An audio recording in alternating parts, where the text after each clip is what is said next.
All right, we made it. Week 10, we're back in the press box, a little windy, but you see the beautiful fall foliage. It's nice and quiet up here. But we made it to the end of the year. Pretty good win last week against Blue Mountain. But, we don't talk about the past. Let's move on to North Schuylkill. I'm kidding. Huge win. I mean, that's, I don't want to say signature win. It is a signature win, but I don't want to set that precedent. That's a win. I want that to be kind of the norm for the program. So Sure. I know I'm getting greedy there, but you guys came out, and I was nervous. I mean, they were moving the ball. Mm-hmm. They had big runs, but you guys settled in. What kind of was the mental after that first quarter of kind of getting it back on track? Yeah, in those big games, and you are right. We did talk about having to move on very quickly because of the nature of another league game this week, a rivalry game at North Schuylkill, and we talked about that being a playoff game for all intents and purposes last week. So, and we knew we didn't have to coach energy and enthusiasm that last week, but I told them the game will settle in. It's going to come out and then when things are going fast and it's a new look and Blue Mountain was all charged up being at home and everything else, it went fast for us. And then, but the game settles in, whether it's 6 minutes or a quarter and a half. Eventually, the game settled in, and it did indeed. But you're right. It was a very well played football game. It was a hard fought football game. It was, we've been battle tested. We really felt that way throughout the course of the year with some of the opponents we've had. Two of our 4 losses right now are to teams who are 9-0 and state ranked. So it's like we understood that we were prepared for games like this. So we settled in, and I was really excited for our kids to have an opportunity to win a big rivalry game like that on the road. Yeah, and I think the thing that I noticed was the growth. You guys scare the heck out of me before the half every single time.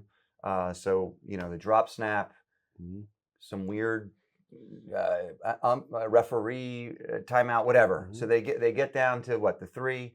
They decide to go for it, and you guys come up with a huge goal line stand. Where I think maybe 6 weeks ago, maybe they score. You know what I mean? So that's growth, no doubt, and that's huge. That was huge in that game. I think that was kind of the deciding factor in that game. Absolutely, it was. It's a 21-10 game going in at halftime. It's a whole different feel than being down 14-10. So that was a huge play by our kids, and senior captain Braden Evans, who's been outstanding. He's one of the best linebackers in the county. And, he recognized the fact because they lined up to kick a field goal before timeout. Yeah. So we did anticipate a field goal. They came out from the 2-yard line and they're lined up in their power eye and they're going to try to run it in. And Braden quickly recognized it, quickly got us into our power eye check. And our defensive line did a great job with their pad level. Our linebackers filled and we wadded them up short of the goal line to go in, only down by 4 as opposed to potentially down by 10 or 11. So with them getting the ball back in the second half. Absolutely. So, the energy level was really unique at halftime. I said, I'm not sure if I ever saw it before. Our kids almost looked like they weren't playing in a game. Very calm demeanor, looked physically not tired. We looked great physically and came out in the second half and really controlled after that big momentum stop and outscored them 18-0 and ran 68 plays in a high school football game, which in a big game like that is outstanding. And, so I was really proud of our kids, the way we fought. But like all football games that are of that magnitude, it's not easy. It's 48 minutes for a reason. It's 100+ snaps for a reason. You're not going to win every single snap, but you have to be tough enough to persevere and keep moving forward and be able to make the plays at opportunistic times like we did. Now, I know there's going to be a lot of players we're going to mention. Juju Bainbridge could probably retire on that game. I would put that game on my resume. Hurt all week, 2 weeks, comes out against a rival. 39 carries, so you guys took it easy on him. You eased him into the action, and just grit. I mean, like I said, I would, if he listens to this show, I'd tell him mention that in a job interview 30 years from now, because that's just legendary against Blue Mountain. I mean, he did everything. Came out quietly. People didn't know he was going to play. We had an idea that he was going to play, that he was going to try to play. We didn't know to what degree we'd have him.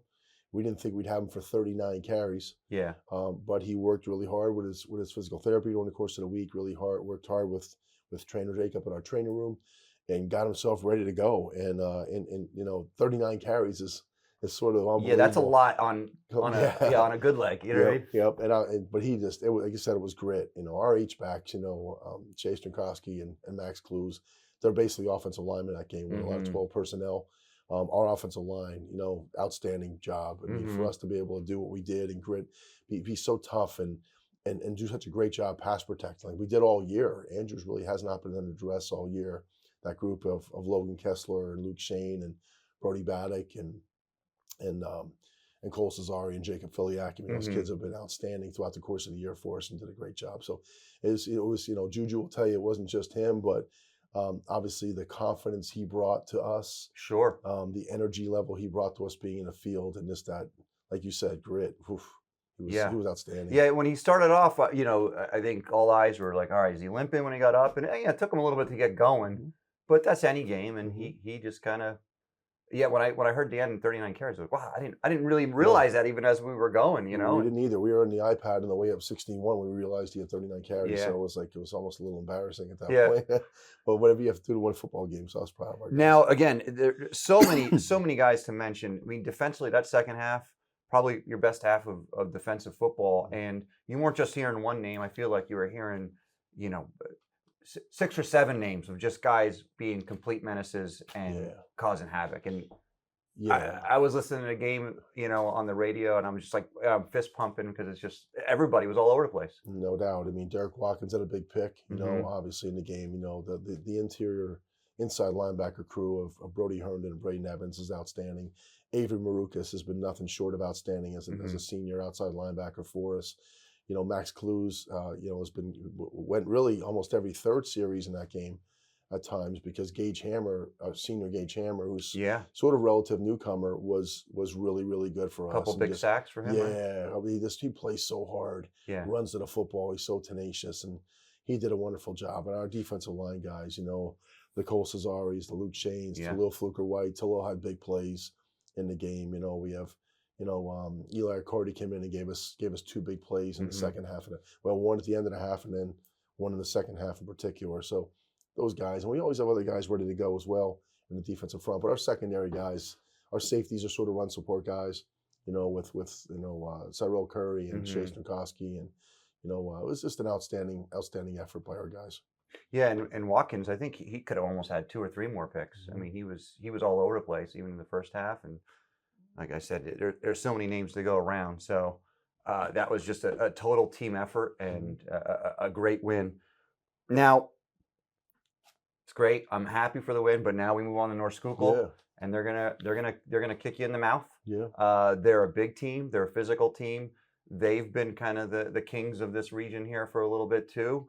How do you kind of regroup and let's just get you keep the train moving?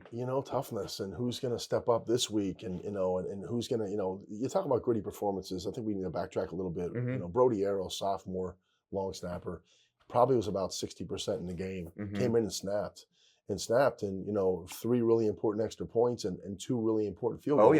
That combination of Brody Arrow and Andrew Allen kicking and Brody Herndon holding was huge. I mean, you have a young kid, it's a sophomore that comes in, and it was important enough for him to play in that game on Friday night and do what he did. The same thing this week. I mean, for us, who's going to be this week's, Juju Bainbridge, Brody Arrow sort of toughness, award. So we have to have that, and that's what North Schuylkill is going to bring. They're going to bring physicality. We have to match physicality. They're going to bring an aggressive mindset, trying to run the ball and unbalance us with heavy sets and different formations, unique formations. We got to counter it. We got to be physical. Our pad level's got to be low. We got to be great in run support in our back half and our middle half, and we just got to play really, really hard. And this will be a game this week that's really challenging for us. We have to make enough big plays. We have to, obviously control the clock enough in the run game, but defensively, the challenge this week to contain Luke Miller and they got some quarterback playmakers. They're really 2 really good football players. Yeah, and going back to Brody Arrow and the long snapper and the holder, I think we've talked about this before. That's a thankless job, and the margin of error is 0. I tried to hold one time, and I was a wide receiver, so like you could be a holder. I did it for like an afternoon, and I was like, this is this is hard. Very difficult. It's an art. Very, it really is. It And really is. you know, Allen, is it 2 field goals he had that game? Yes, 2 I field goals, mean, yeah. that's huge in a high school game. No So, doubt. and those points were definitely valuable. It felt like it was one of those games where every point you needed. It kept pressure on him, no doubt. Kept pressure on Blue Mountain.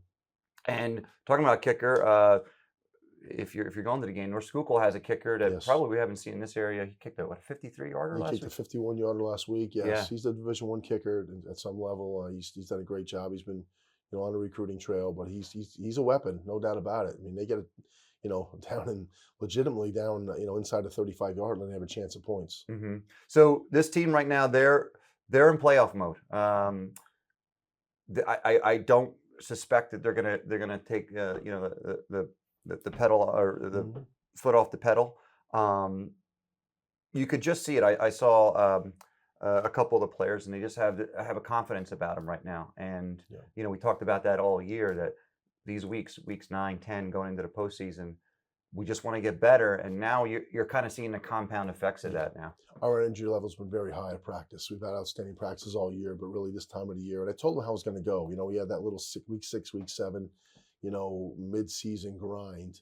You know, and that was difficult. Week 6, 7, and 8, and we had some injuries and had to get healthy. And then we get into, I said, we'll get our second win when our end of the season rivalry games start, and when, for all intents and purposes, they're playoff games. And that's where we are right now. We have high energy, and our kids are fighting through, because we have a lot of kids on the team that are sick right now. A lot of kids that are sick right now, including their coach. You know, so it's been a rough few days.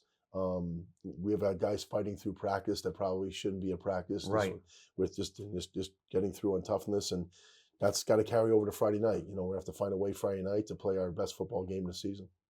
I usually like to end with a couple questions about, you know, difference in when we played and when I played. I see the mouthpieces. Do they not dip the mouthpiece, and they don't have to dip it in boiling water anymore? I don't even know. I know they have their unique looking mouthpieces. I don't know. I'm not sure. You remember you'd have to sit there, and then if you boiled too much of the string going up top, then it'd be like curled for like. Yeah, I don't think many of our guys use the string anymore either. I don't know. It's just they like to put them in their helmets. And what about the belt? Do you still have to burn the end of the belt? You know what? The belts are like fancier belts. I guess you do. I remember you'd have to burn the end so it wouldn't be straight. It was like that weird plastic. I don't even know. These are questions for Tony Barone. Okay, all right. And then my last question: what does it take for you to wear long pants? You know what? I've always worn long pants. Believe it or not, for games. For a while, I would only wear long pants, and then I got into these logoed, nice Under Armour shorts with our C tie. Yeah. You know, I got in the last few years.